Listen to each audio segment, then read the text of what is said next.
you're scrolling on social media, you're no longer getting the novelty, but you're continuing to do it. You almost don't know why you're doing it. At that point, it shifts over to something that's a bit more like an obsessive compulsive behavior, where we can define an obsessive compulsive behavior where the obsession leads to a compulsion. So the obsession is a thought, the compulsion is a behavior, but the acting out of the compulsion merely serves to increase the obsession.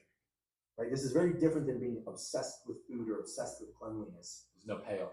Right, exactly. There's no anxiety relief by carrying out the compulsion. With OCD behaviors, like scrolling social media, the dopamine quickly wanes, and then you find that you're just sort of, and we've all been there, you're scrolling, like, why am I doing this? This isn't that interesting. But very quickly. So the dopamine goes down, and you want more, so you scroll. And how hard is it to get to the next one? Let's see this next clip.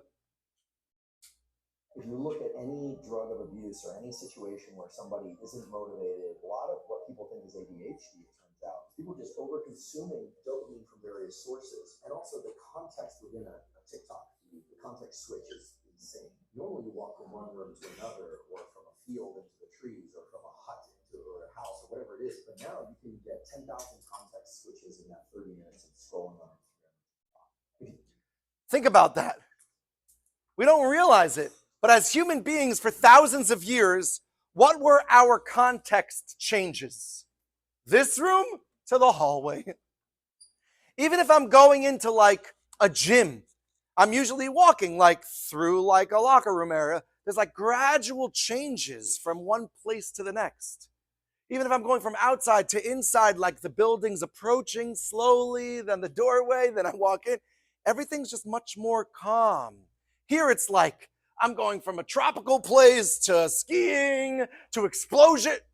It's just the context changes take over our brains. And that's why you can find yourself waking up consciously at 3 a.m. like, whoa, I just scrolled that much. I just went through so many shorts. It can be scary in terms of the time waste and the brain numbingness. Let's look at one more. The algorithms for social media are very clever, and I don't want to demonize them. A lot of my life is spent on social media now, but the algorithms that they've incorporated function on the most powerful way to keep people doing a behavior, or an animal for that matter, is intermittent random reward, a random intermittent reward that you don't know when you're going to hit the jackpot.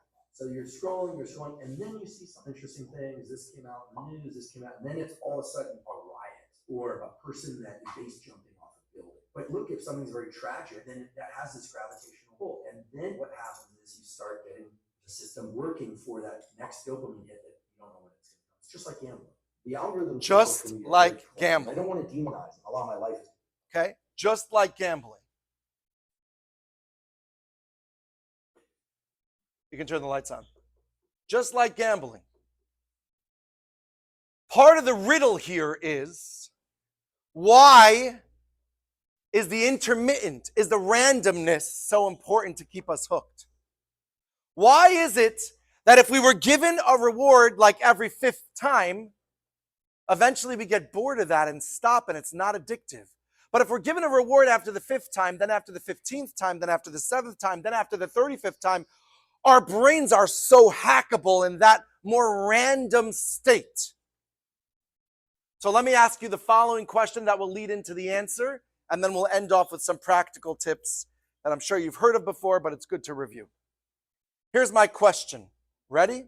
You can discuss it with your group for 30 seconds and then tell me the answer. There's a blind man on a deserted island. He must take 3 pills to survive. A red pill, a white pill, and a blue pill. Listen carefully. He knows that he has 6 pills in his hand.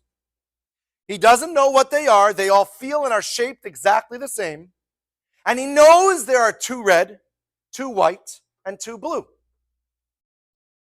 He needs to take 1 red, 1 white, and 1 blue to survive. If he takes 2 of any, he dies. If he takes any less than 1 of each, he dies. How does he ensure his survival? He's blind. There's no way to tell by touching or feeling it whatsoever. He can't see the colors. He needs to take 1 red, 1 white, 1 blue, and only that amount Discuss amongst yourselves in your groups. 30 seconds. Let's see if you guys can get it.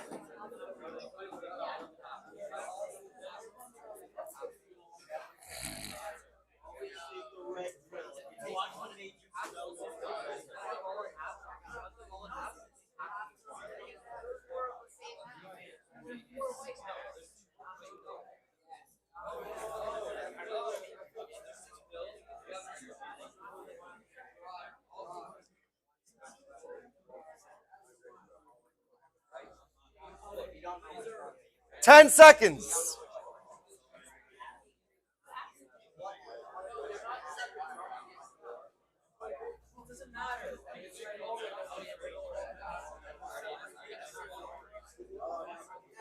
Okay, quiet, quiet, quiet.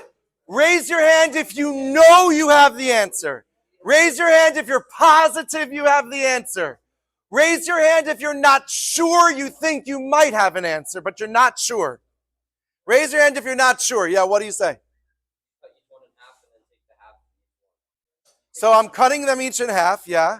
So now I have 12 halves. Yeah, and now you separate each half, like you separate the top half from the bottom half, and then only take the top half, which ensures that you only have one of each. Okay, very good. That's the answer. That you were thinking you might have the answer, or you were positive? Oh, so you didn't listen to my instructions. That's okay. That's okay. That's okay. That's okay. That's okay. Good. Yes, you have another answer? He's alone. He's alone. He's alone. Okay. Yes, the answer is a clever trick. I heard you guys talking about halves. Did you work it out all the way? Did you work it out all the way? Okay, good. The answer is not extremely hard riddle, but it's a riddle. The answer is you take the best way to say it is you have 6 pills. You take the first pill, cut it in half, throw away one half, take the other half. Take the next pill, cut it in half, throw away half, take half. Take the next pill, cut it in half. What? Okay. You're able to break them in half or cut them in half. Okay. Fair question. Okay. So you break each one in half, take half, throw away the other half. In the end, the sum total of that will be that you took one whole red pill, one whole white pill, and one whole blue pill. That's what he was asking. Okay. So you had a way to cut them. Fine. If that's the part that was, if you thought of that, but then you're like, no, that can't be right because he doesn't have a knife, then you got it right. Okay. Okay. And sometimes you could break pills, right? They have that little indentation in the middle. Okay. So the point is, how many people here were engaged in that activity? From what I saw observing you, everyone. And by the way, tip for a Rebbe. Whenever you're teaching, whatever subject, even Gemara, if you can somehow every day figure out a riddle that can apply to the subject matter, it instantly engages everyone. It can't, now, riddles are interesting. They can't be so hard that after 3 days they always never get your riddles. They can't be that they are easy to get in 2 seconds. The best is exactly what we just saw. That sometimes they're hard and like maybe one guy gets it, maybe no one gets it. A bunch of times a couple guys get it. Sometimes they're easy enough that a lot of people get it, but it takes some time. Sometimes they're super easy and everyone gets it right away. I believe that part of the reason why the intermittent randomness reward system works so well to trap us when it comes to social media, when it comes to gaming. Gaming is filled with this. The loot boxes that drop in randomly, or when all the games where you're dropping in from the sky or whatever and you land at a random place in the world, in the board, there's randomness to it. If only look how well I did killing the other team. If only I would have been dropped in a little bit of a different location with better weapon, I would have won. Let me play again. The close hits, the randomness, the illusion of like you made it far, so it's as if you won. The progression bar in these games. I've progressed. That little bar, we don't realize, it's literally pumping a little dopamine out of our system because I've progressed.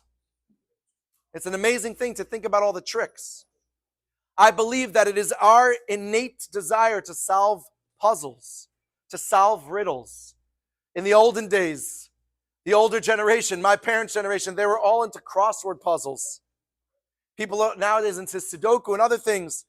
There's this desire for the human being to solve puzzles. Where does that come from? I believe it comes from, this is not psychological or scientific, I believe it comes from the fact that Hashem created us with an ultimate mission in life to get to know Him. What Chazal call hataras hasfekos, where we clarify some doubts. We get a more clear understanding of the world and of life and of our relationship and our responsibilities with Hashem.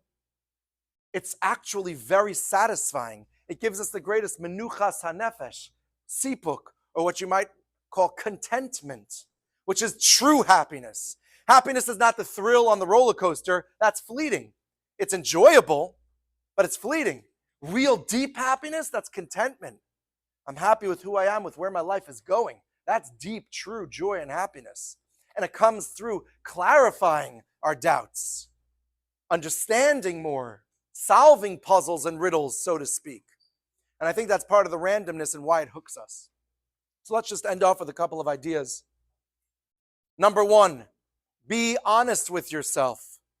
We talked about a lot of information here today.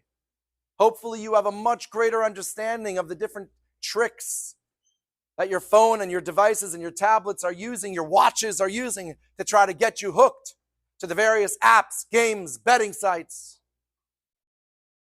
Hopefully you're much more aware and be honest with yourself. Remember what you wrote on that index card in the beginning. Are you happy with the content or not? Some of that inappropriate content even more unhealthily hacks our dopamine system. It's another presentation for another day. Are you happy or do you want to improve? Are you spending the right amount of time or do you want it to be a little bit less? We're not talking about dramatic changes. Be honest with yourself. So what can you do? Set time limits. Best, involve your parents, involve a friend, so you can't undo the time limits. At least set time limits for yourself. What's the point of that? I could just go type in the password and change the time limits. Yeah, but when you're on the verge with that urge to look at the stuff that you know you shouldn't, to spend way too much time on something that you know is too much time, sometimes a 10-second pause is priceless. Because there is that part of you that doesn't want to do it, but it's drowned out by the urge. And if all you need to do is, you don't even give yourself a chance. But if there's a 10-second delay, because I got to go type in my password, change the time limit, allow it, refresh, and now, sometimes it won't work. And that's why it's better to have someone else with it. Sometimes it does work. It allows you to catch yourself and decrease how often you're doing those types of unhealthy things. Set filters. Same idea, filters. Set the filter yourself. Best, have someone else have the password. Pay a company to have a filter on your phone. It's out of your control. Of course you can still get around it, but it'll take more than 10 seconds. At least set it yourself. Set basic content filters with time limits. It'll give you that gap, that time delay. It gives you a chance to not proceed. Consider where you use devices. If I notice that I generally am making mistakes with my devices in the bathroom, consider making a rule for yourself. You're all big boys. I'm not telling your parents to enforce this for you. You enforce it for you because you know it's better for you. Don't bring your phone into the bathroom. Leave it in your room. Go to the bathroom, come out. Magically, you'll realize you have like an extra half hour every day because somehow you're able to finish up in the bathroom in 5 minutes instead of 35 minutes. Wonder why that is. Consider where you're using your devices. Ask for help. Discuss it with people. You have amazing advisors, Rebbeim, head staff here. Ask for help. Bring it up. Here's what's going on. What do you think I should do? Just talking it out, even if there's no magical solution, helps raise your conscious awareness of it. It gives you more strength to be better with it. So those are the tips that I want to leave you with. Be honest with yourself, set time limits, set filters, consider where you're using the technological devices, and speak to people. Get help. And with that, thank you so much for your time. I appreciate it. Have a great day. Nice, guys. Stay for a second. Yep. Unless they have questions. But yeah. Any questions? definitely. You guys can come up afterwards also. Yeah, definitely. We have the lights. Is that I cannot think of a better segue into what we want to do next. Rabbi Cooper.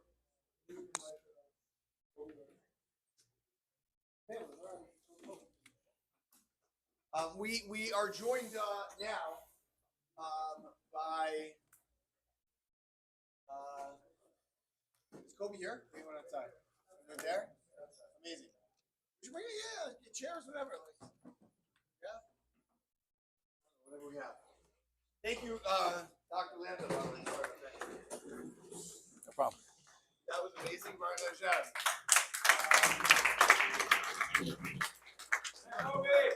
Anyways, after hearing about ways that you might not be so productive on our time, we are joined here with Kobe Maravi, current camper, his father, Dave Maravi, former camper, right? Which t-shirt was that? What year was that? 98, 99. Wow. Future campers. And Camp Mom, maybe, if we have a job like that. Kobe is, I think, a role model for us all. I really say that, you know, of segueing in from things that you can do with your time that are not